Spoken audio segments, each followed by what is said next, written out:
Congressman Franz Castro.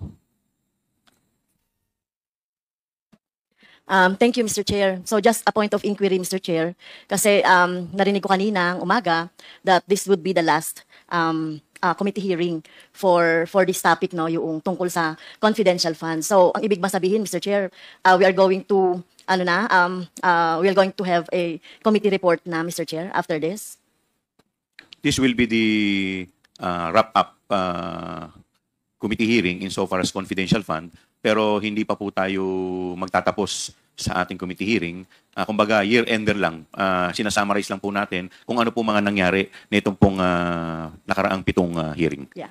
Thank you, Mr. Chair, for that clarification. Narinig ko rin po yung mga manifestation, questions, mga intelligent manifestations ng ating mga colleagues. At nagpapasalamat ako, no, sa time na binigay ng ating mga colleagues dito sa pagdinig natin sa tungkol dito sa confidential funds. Siguro ang tanong ko lang, Mr. Chair, kasi dahil kumbaga nandoon na tayo sa pinakadulo at lumalabas dito na parang natapos kay Fajarda at kay Acosta, Mr. Fajarda Mr. Fajarda as SDO ng DepEd, tsaka Acosta naman yung SDO ng VP. Tama po ba? So, parehong sinabi nila na mukhang sila, no, natapos na sa kanila yung pondo, pero yung cheque, sila yung nakapirma, sila yung tumanggap, no? Pero ang nangyayari, Mr. Chair, kung titignan natin ang mga pangyayari, mukhang hanggang doon na lang, yung mga opisyal ng AFP na naging security officer na pinagbigyan nito ay walang accountability dito. So, at binanggit nyo rin po, AFP na yung mag-iimbestiga. So, siguro dapat iba po yung pag-iimbestiga ng AFP sa pag-iimbestiga natin. Kasi we want to know the truth. Ano ba talaga yung nangyari dito sa pondo na to ng mamamayan? Kasi parang, feel ko lang, Mr. Chair, parang hindi tayo pwedeng tumigil na ibinigay na lang yan dahil nga sa utos ni Vice Presidente. Remember, mga nakapirma doon, mga maliliit na opisyal, si Mr. Fajarda at si Acosta. Malamang-lamang, Mr. Chair, wag naman sana, no? Wag naman sanang mangyari. Baka sila pa yung mademanda dahil sila yung tumanggap ng cheque, sila yung nagpapalit. Pero baka maabswelto itong mga militar,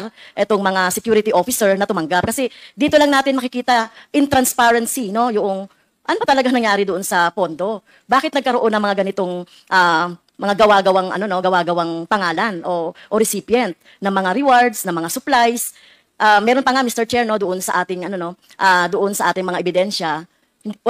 Kung alias yon, RS, 2 RS sa isang araw, reward, isang 20,000, isang 50,000. So paano nangyayari yon? Ano bang impormasyon na ibinigay nung the same RS siya na parehas lang siya ng pangalan, na magkaiba ng amount, no, at the same time.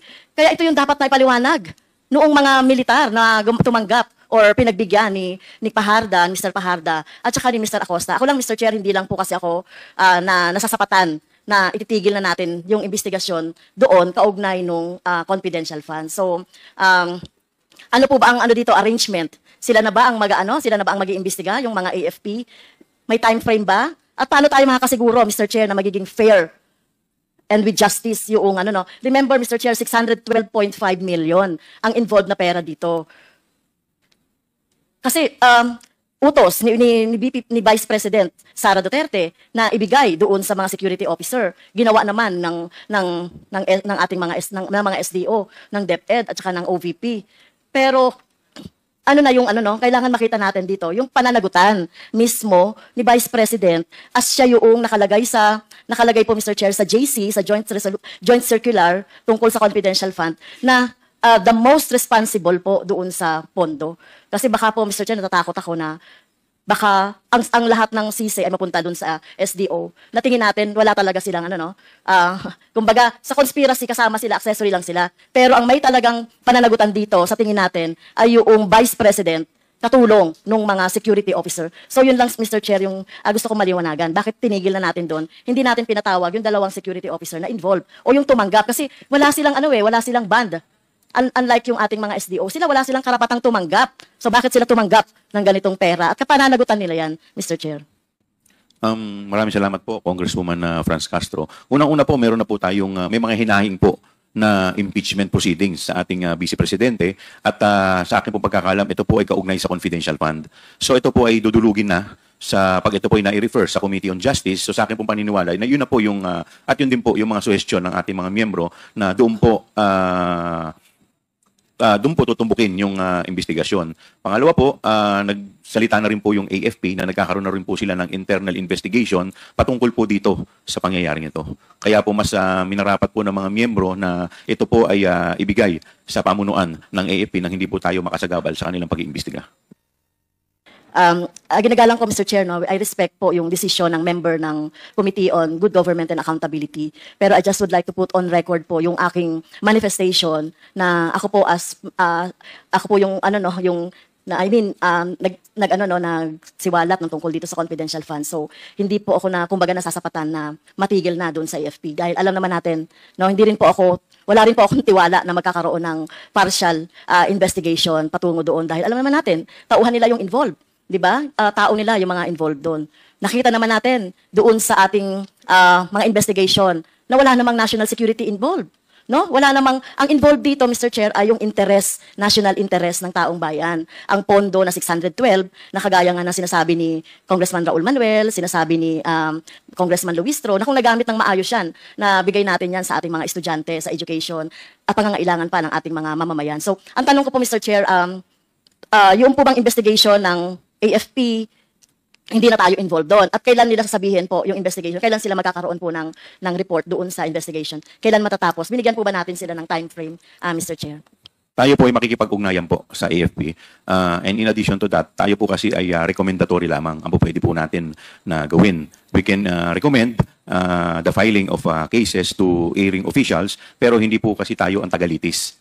Ang proper ahensya po na po pwede pong maglitis dyan ay yung Office of the Ombudsman. Ito po yung mga ahensya na dapat pong maglilitis. At sa hanay naman po ng AFP, ang alam ko po meron po silang JAGO kung tawagin po yan or yung court martial kung hindi po ako nagkakamali. Mr. Chair? Thank you, Mr. Chair. Okay. With the indulgence of I yield to Congresswoman Castro. Kong Mr. Dia. Chair. Congressman Opo. Sia. Thank you po, Mr. Chair. Naintindihan po natin yung hinaing ni Congresswoman Franz Castro. Tama po siya. Siya po yung unang nagsiwalat nitong confidential funds. Mr. Chair, gusto ko lang pong i-remind ang committee members, lalong-lalo na po ang chair kasi siya, nung pinag-usapan po natin ito, yung purpose po talaga po natin is tingnan kung paano na-abuse itong confidential funds. Let me just put into record, Mr. Chair, that intelligence funds and confidential funds are not intrinsically evil. It is how the usage and utilization of these funds are that makes it bad in a way kasi may abuses. That's why we introduced two pieces of legislation kung paano i-define kung ano ba yung confidential funds. Pag sinabi mong confidential funds, ano bang definition nito? Anong technical na parameters na po pwede natin makonsider na confidential funds? Pangalawa, alin ba sa mga ahensya ang dapat pagbigyan? So we have already accomplished that, Mr. Chair. In fact, dun po sa pangunang pambungad na statement po ng ating chairman ay sinabi niya po yan in aid of legislation. As to Mr. Chair, culpability, tama po yung sinabi ng chairman na meron pong mga ahensya sa sa judiciary or ihukitiba ang maaaring magpursu nitong mga kaso. At gusto ko lang pong linawin din po at i-re-emphasize yung sabi po ni Chairman sa ating kagalang-galang po na kay Ma'am Franz Castro. May way naman po talaga to hold these officers accountable. Apart from what they're doing right now as an part of the internal investigation, they're also already the impeachment complaint, which I believe if you are to push the accountability side of this issue, then that's the perfect avenue for these members to discuss about culpability allegedly of these two officers, Mr. Chair. Thank you for that. Thank you po. Congresswoman Franz May I Castro, you continue, are Mr. recognized. Chair? Thank you for that intervention, Kong Zia. So, siguro ang worry ko na lang dito, Mr. Chair. So, ito ay inimbestigahan natin. Nakita talaga natin yung anomalya dito sa confidential funds na talagang ang paggamit nito ay talagang nakita natin yung maling paggamit nitong confidential funds. At ang nasalang dito yung SDO at saka yung mga officers, yung utos, no? Pwedeng maaring itanggi yan, maaring itanggi yan noong highest official ng office na inutos niya yon or whatever. So talagang maiipit dito, Mr. Chair, ay yung dalawang SDO. Baka malamang-lamang yan, maabswelto dito si Vice President Sara Duterte. So yun lang yung takot ko. Kung hindi natin yan itutuloy-tuloy at pabayaan natin sa AFP. But anyway, I respect the wisdom of the committee members dito sa Good Government.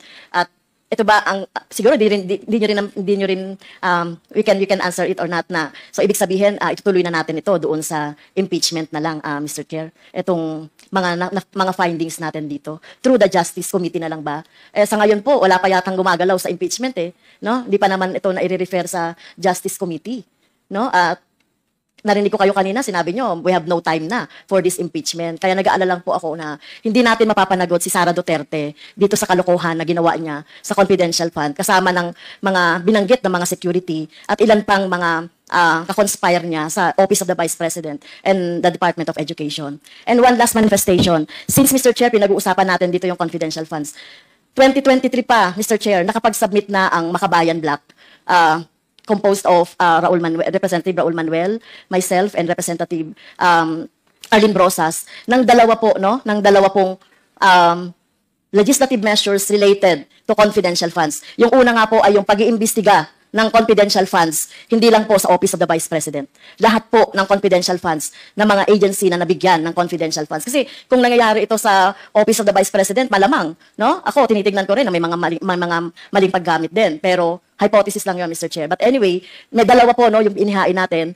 House resolution to investigate all. Kasi baka sabihin ng mamamayan natin, baka sabihin ng taong bayan, sinisiroin lang natin yung confidential funds ng OVP. Tayo po ay nagpasa na ng House resolution para imbestigahan ang lahat ng mga ahensya dahil pangalawa, meron po kaming bill na ipinasa na i-abolish talaga itong confidential funds dahil lalong-lalo na sa mga government, national government agency dahil ito nga, no? Ang hirap talagang masunod itong JC na to, Mr. Chair. Yun po, no? Siguro dapat maisaalang-alang din yung mga ipinasa namin na measures, Mr. Chair. Thank you po. Thank you.